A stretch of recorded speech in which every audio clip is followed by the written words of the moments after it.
Okay, so we've finished the prototype wind wall. Let's drag it outside and see if we can actually get it to work.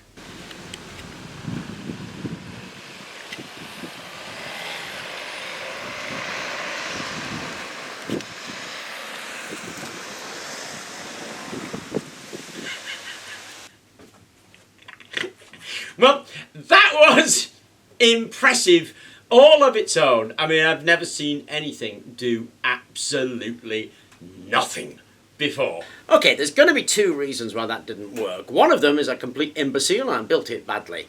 The other one is it was never had a hope in hell of working anyway. Now, I had a look at this thing, and it was very impressive. It looked real. It was only after it was pointed out to me that it was a render. And I looked again and I thought, yep, that's just a drawing. That's an animated drawing. In fact, this thing had never been made. I was the first person to make it. And that gives me faith in myself for a start, because boy, was a knock to my ego.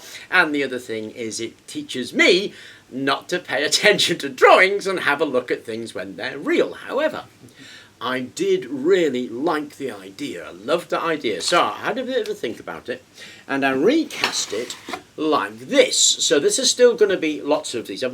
Obviously, because I thought it was made, I did put a lot of effort in and built 6 large ones. So I didn't do that again. I built a metre size one, but I've changed the blades into this Savonius type because I have an awful lot of these cardboard tubes. So I cut the tubes off to 14 centimetres, tubes in half, Savonius type, and I've got myself a new blade arrangement that could be done as the wind wall. Of course, the very next question is now, does it actually turn in the wind? So let's take this outside and give it a go.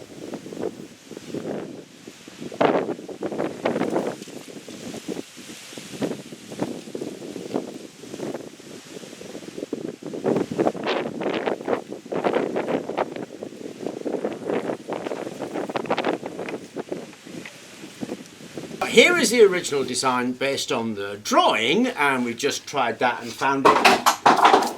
Tut, okay? Here is the one where I've taken the same concept, but given it a bit of a curve in the Savonius type. This one works, that one doesn't. So obviously my next step is to make a whole bunch of these up into the wind wall, but instead of using the flat blade, use these curved blades. Anyway, there was a learning experience for me. I hope you enjoyed the video. Thank you very much for watching, and please remember to like and subscribe.